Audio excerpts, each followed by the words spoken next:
I started researching my family history about 10 years ago. My father had died probably 6 years prior to that, and he had paperwork that no one had gone through. And being as he was an orphan, he knew nothing of his family. So when he did pass away, I kept all his paperwork. Nobody wanted to go through it. So years later, I did and found a correspondence between the New Bedford Whaling Museum and my father regarding a Captain John A. Beckerman. And I remembered my father saying he had family, that they lived on the Cape. He knew of one uncle, his Uncle Tobe. And we would visit his Uncle Tobe a half dozen times in my lifetime. But that was the only connection he really had with a family we knew nothing about. Well, once I found that paperwork and I looked up John A. Beckerman, with the help of the computer and 23andMe and all that stuff, we dialed in and found my father's family. He was part of a very rich whaling family from New Bedford and Pocasset on the Cape. And the captain in question, John A. Beckerman, his youngest son, William, would have a daughter, Frances, who would have a son, Donald, who would be my father. I am John A. Beckerman's great great grandson.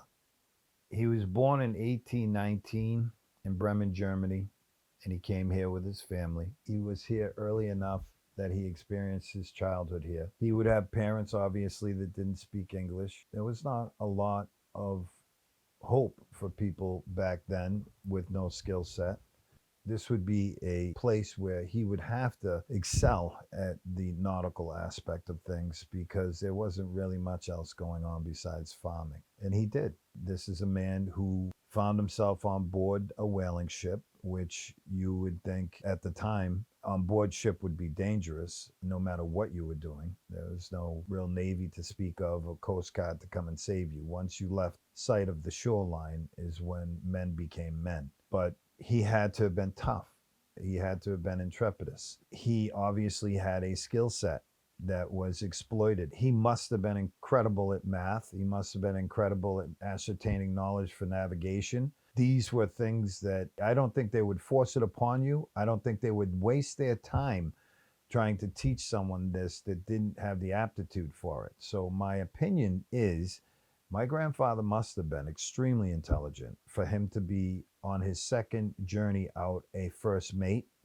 And then his third, they handed him a brand new ship, the Othello, which he would take his wife and 3 kids on. So someone who could get on board that ship and command 30 to 40 men while having his wife and children on board, all at the incredibly towering height of 5 foot 2 inches, must have been one incredibly intriguing, intelligent,